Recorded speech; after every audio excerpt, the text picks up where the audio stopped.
ഉണ്ണിമൂന്തൻ എന്താണ് പറ്റിയത്? ഇടയ്ക്ക് കുറച്ച് നാളുകളായി ഇപ്പോൾ വാർത്തകളിലൊന്നും ഉണ്ണിമൂന്തൻ ഇല്ല.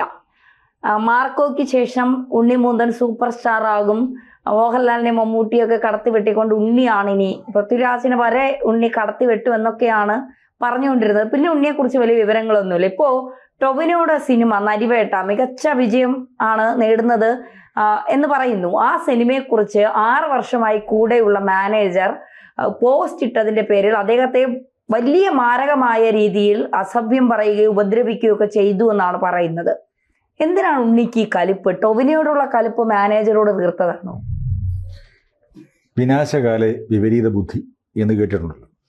ഉണ്ണി ഇപ്പോൾ ഒരു പാൻ ഇന്ത്യൻ സ്റ്റാറായിട്ടൊക്കെ വിളങ്ങി വരുന്ന സമയത്താണ് ഇതുപോലുള്ള പ്രശ്നങ്ങളുണ്ടാകുന്നത്. ഉണ്ണിയെക്കുറിച്ച് നേരത്തെയും ഒരുപാട് വിവാദങ്ങൾ ഉണ്ടായിട്ടുണ്ട്. മേജർ രവിയെ ഇടിക്കാൻ പിടിച്ചതും അതൊക്കെ കേട്ടിട്ടുണ്ടല്ലോ. മറ്റ് ചെറിയ ചെറിയ പ്രശ്നങ്ങളുണ്ടായിരുന്നു. പക്ഷേ ഓരോ സിനിമയും വിജയിക്കുമ്പോൾ പഴയ ആരോപണങ്ങളൊക്കെ മറന്നുപോകും. അത് മലയാളിയുടെ പ്രത്യേകതയാണ്. മറക്കട്ടെ, പഴയ വൈരാഗ്യങ്ങളും ശത്രുതയൊന്നും മനസ്സിൽ വെച്ചുകൊണ്ടിരിക്കേണ്ട. പിന്നെ ഇപ്പോൾ ധന്യ പറഞ്ഞു, മമ്മൂട്ടിയുടെയും മോഹൻലാലിൻ്റെയും ഒരു ലെവലിലേക്ക് ഉണ്ണിമൂന്നൻ എത്താൻ പോകുന്നു. മമ്മൂട്ടിയുടെയും മോഹൻലാലിൻ്റെയും ലെവലിലേക്ക് എത്താൻ ഇനി ഒരു ആർട്ടിസ്റ്റ് ജനിക്കേണ്ടിയിരിക്കും. അത് ഞാൻ പറഞ്ഞത് അവരുടെ അഭിനയ മികവുണ്ട്, അതിനോടൊപ്പം അതിനേക്കാൾ ഉപരി അവരുടെ സ്വഭാവം നോക്കണം. ഇന്ന് വരെ മമ്മൂട്ടിയും മോഹൻലാലും സെറ്റിൽ അലമ്പുണ്ടാക്കി, അല്ലെ പ്രൊഡ്യൂസറെ അടിച്ചു, അല്ലെ മാനേജറെ അടിച്ചു, എന്തെങ്കിലും കിടക്കും? മോഹൻലാലിൻ്റെയും മമ്മൂട്ടിയുടെയും കൂടെ എത്രയോ വർഷമായി തുടർച്ചയായി ജോലി ചെയ്യുന്നവരാണ് കൂടെ നിൽക്കുന്നത്. മേക്കപ്പ് മാൻ, മാനേജർ, ഡ്രൈവർ, ഇവരൊക്കെ അവരെക്കുറിച്ച് പറയുന്നത് 100 നാവോടെയാണ്. അത് പണം കൊടുത്തോ ശമ്പളം കൊടുക്കുന്നതിൻ്റെ പേരിൽ പറയുന്നതല്ല, അവരുടെ സ്വഭാവത്തിൻ്റെ പ്രത്യേകതയാണ്. ഞാനിവിടെ മലയാള സിനിമയിലേക്ക് വളർന്നു വരുന്ന ചെറുപ്പക്കാരോടൊക്കെ പറയാൻ ആഗ്രഹിക്കുന്നത്, നിങ്ങൾ മോഹൻലാലിനെ കണ്ടുപിടിക്കണം. കാരണം അത്രയും സ്വഭാവ നൈർമല്യം എന്ന് പറയുന്നത്, അദ്ദേഹം ഒരു വാക്ക് പറയണമെങ്കിൽ പലയാവർത്തി ആലോചിച്ചിട്ട് പറയും. കാരണം ആ ഇരിക്കുന്ന പൊസിഷൻ, ഞാനൊരു അബദ്ധം പറയാൻ പാടില്ല, എൻ്റെ കയ്യിൽ നിന്നൊരു എൻ്റെ പ്രവൃത്തി മോശമാകാൻ പാടില്ല എന്ന് പറയുന്ന ഒരു ചിന്ത ഇതുപോലുള്ളവർക്കുണ്ടാവും. ഉണ്ണിമൂന്നനുണ്ടായില്ല. ഇനി ടൊവിനോ തോമസിൻ്റെ സിനിമ വിജയിച്ചതിൻ്റെ പേരിലാണ്, അതിനെക്കുറിച്ച് കുറിപ്പെഴുതിയതിൻ്റെ പേരിലാണ് മാനേജർ അടിച്ചെന്നാണ് പറയുന്നത്. അദ്ദേഹം മാനേജർ മാത്രമല്ല, PRO കൂടിയാണ്. അദ്ദേഹം ഞങ്ങളുടെ ഫെഫ്ക PRO യൂണിയനിലെ അംഗമാണ്. അദ്ദേഹം ഞങ്ങളുടെ സെക്രട്ടറിക്ക് പരാതി തന്നിരുന്നു. അതിനുശേഷമാണ് പോലീസ് സ്റ്റേഷനിലേക്ക് പോയത്. ഇനി ടൊവിനോയുടെ പടത്തെക്കുറിച്ച് നല്ലത് എഴുതി, അതായത് ഇയാൾ ശമ്പളം കൊടുക്കുന്ന ആളായിരിക്കുമല്ലോ ഇയാളുടെ മാനേജർ, എഴുതിയതിൻ്റെ കലിപ്പായിരിക്കാം. അത് ഈ പരാതിക്കാരൻ്റെ ആരോപണമാണ് നമ്മൾ കേട്ടത്. ഉണ്ണിമൂന്നൻ അതിനെക്കുറിച്ചൊന്നും പ്രതികരിച്ചിട്ടില്ല. ഈ ഫെഫ്കയിൽ പരാതി തന്നിട്ട് പിന്നെ എന്തിനാണ് പോലീസ് സ്റ്റേഷനിലേക്ക് പോയത്? അപ്പോൾ പരാതിയുടെ കാഠിന്യം അത്രയും കൂടുതലാണ് എന്നുള്ളതല്ലേ? തീർച്ചയായിട്ടും പരാതി വളരെ കഠിനമായ പരാതിയാണ് എന്ന് ഞങ്ങളുടെ ജനറൽ സെക്രട്ടറി പറയുകയുണ്ടായി. കാരണം ഇപ്പോൾ പോലീസ് സ്റ്റേഷനിൽ കൊടുത്തതിനേക്കാൾ, ആ കംപ്ലയിൻറ്റിൽ എഴുതിയിരിക്കുന്നതിനേക്കാൾ കൂടുതൽ ഭീകരമായ രീതിയിലാണ് ഉപദ്രവം ഉണ്ടായെന്നാണ് ഞങ്ങളുടെ സെക്രട്ടറി പറഞ്ഞത്. അപ്പോൾ അതുകൊണ്ട് തന്നെയാണ് സെക്രട്ടറിയുടെ ഉപദേശം കൂടെ കൂടിയിട്ടാണ് പോലീസ് സ്റ്റേഷനിലേക്ക് പോകാൻ പറഞ്ഞത്, കംപ്ലയിൻറ്റ് കൊടുക്കാൻ പറഞ്ഞത്. കാരണം ഒരു സംഘടനയിൽ അത് ഒതുക്കി തീർത്തു എന്ന് വരരുത്. തെറ്റുകാരനാണെങ്കിൽ ശിക്ഷിക്കപ്പെടണം. ഞങ്ങൾ എപ്പോഴും എടുക്കുന്ന നിലപാടതാണ്. ഞങ്ങളവിടെ അവരെ വിളിച്ച് ഒതുക്കി തീർത്തു എന്നല്ല, നിങ്ങൾക്ക് അത് നിയമ നടപടികൾ സ്വീകരിക്കേണ്ടതാണെങ്കിൽ അതിലേക്ക് പോകണം. അതിനുവേണ്ടി ഏത് സപ്പോർട്ടും നമ്മൾ ചെയ്തു കൊടുക്കുന്നതാണ്. ഇനി ഇവിടെ ഉണ്ണിമൂന്നനിലേക്ക് വന്നാൽ, ഉണ്ണിമൂന്നൻ്റെ വേർഷനോട് കേട്ടാലേ നമുക്കതിനകത്ത് എന്തൊക്കെയാണ് ന്യായങ്ങൾ എന്നറിയാൻ കഴിയും. മനസ്സിലായി? ഉണ്ണിമൂന്നൻ ഇനി അയാൾക്കെതിരെ കേസ് കൊടുത്തു എന്നും പറയും. അങ്ങനൊരു ഇത് കേട്ടു ഞാൻ ഇപ്പോൾ രാവിലെ കേട്ടതാണ്. ഉണ്ണിമൂന്നൻ പോലീസ് സ്റ്റേഷനിൽ കംപ്ലയിൻറ്റ് ചെയ്തിരിക്കുന്നു, ഉണ്ണിമൂന്നനെ ഉപദ്രവിക്കാൻ ശ്രമിച്ചു എന്ന് പറഞ്ഞു. അപ്പോൾ അത് കേസിന് ബലം കിട്ടാൻ വേണ്ടിയായിരിക്കും. അത് അങ്ങനെയാണല്ലോ. ഇനി ഉണ്ണിമൂന്നൻ്റെ ഒരു ഫിസിക്ക് വെച്ചിട്ട് അദ്ദേഹം ചിലപ്പോൾ അടിച്ചിരിക്കാം, പരാതിക്കാരൻ കൊണ്ടിരിക്കാം. മേജർ രവിയുടെ കാര്യത്തിലും സംഭവിച്ചത് അങ്ങനെയാണ്. അദ്ദേഹം നല്ല മസിൽമാനാണ്, നല്ല ബോഡി ബിൽഡറാണ്.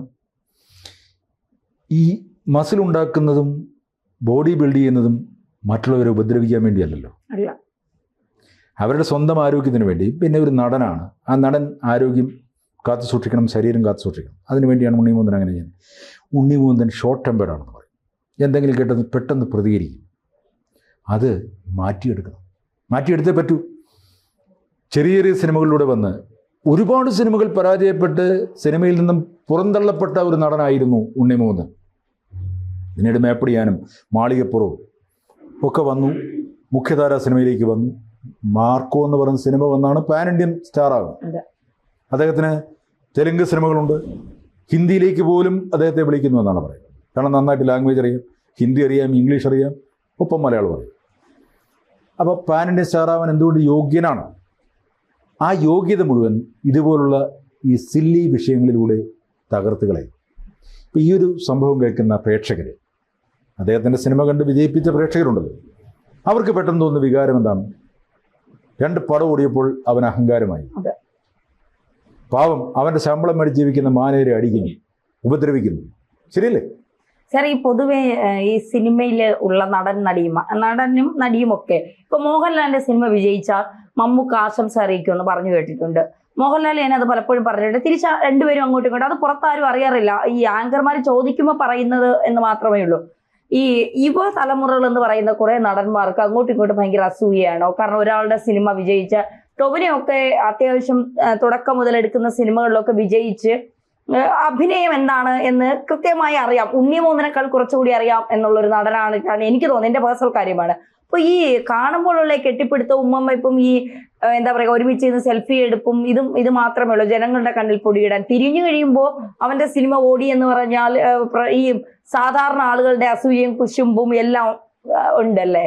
ഇനിയിപ്പം മലയാളത്തിൽ വരുന്ന നടന്മാര് നമ്മൾ ആരുടെ അഭിനയത്തെ പരസ്പരം നോക്കണ്ട. പലരും പല രീതിയിലാണ് അഭിനയിക്കുന്നത്. ടൊവിനോ നന്നായിട്ട് അഭിനയിക്കുമായിരിക്കും, ഉണ്ണിമൂന്നനും അയാൾക്ക് പറ്റുന്ന രീതിയിൽ അഭിനയിക്കും, അതൊക്കെ പോട്ടെ. ഇപ്പോൾ ധന്യ പറഞ്ഞില്ലേ, മമ്മൂട്ടിയുടെ സിനിമ വിജയിക്കുമ്പോൾ മോഹൻലാൽ അഭിനന്ദിക്കും, മോഹൻലാലിൻ്റെ സിനിമ വിജയിക്കുമ്പോൾ മമ്മൂട്ടി അഭിനന്ദിക്കും. ഉള്ളിൽ എന്താണെന്ന് നമുക്കറിയാൻ പറ്റും?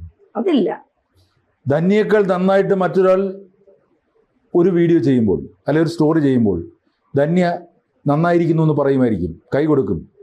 പക്ഷെ ഉള്ളിലൊരു ചെറിയ വിഷമമുണ്ട്, ഉണ്ടാവും തീർച്ചയായിട്ടും. ഇത് ചിലർക്ക് അത് ഉള്ളിൽ സൂക്ഷിക്കാൻ അറിഞ്ഞുകൂടാ, അത് പുറത്തേക്ക് വരും. അതായിരിക്കണം ചിലപ്പോൾ ഉണ്ണിമൂന്നന് സംഭവിച്ചിരിക്കുക. ഇതാണ് വിഷയമെങ്കിൽ ടൊവിനയും ഞാനും തമ്മിൽ ഏകദേശം ഒരേ പ്രായം, അല്ലെ ഒരേപോലെ സിനിമയിലേക്ക് വരുന്നു. ഇപ്പോൾ ടൊവിനോയുടെ ആദ്യകാല സിനിമകളൊക്കെ പരാജയങ്ങളായിരുന്നു. ഈ അടുത്ത കാലത്ത് ഒരു സീനിയർ സംവിധായകൻ ടൊവിനോയോട് സംസാരിച്ചപ്പോൾ ടൊവിനോ വളരെ ഓപ്പണായിട്ട് പറഞ്ഞെന്നാണ് പറയുന്നത്, ഞാൻ സീനിയർ സംവിധായകർക്ക് ഡേറ്റ് കൊടുക്കില്ല. കാരണം പറഞ്ഞത്, ഞാൻ എൻ്റെ തുടക്കകാലത്ത് ഈ സീനിയർ സംവിധായകരാരും എന്നെ വിളിച്ചിട്ടില്ല. ബാലിശമായ കാര്യമാണ് പറയുന്നത്. തീർച്ചയായിട്ടും. എനിവേ, അല്ല ഞാൻ പറഞ്ഞത്, അഭിനയത്തിൽ മാറ്റുരയ്ക്കുന്നത് നല്ലതാണ്.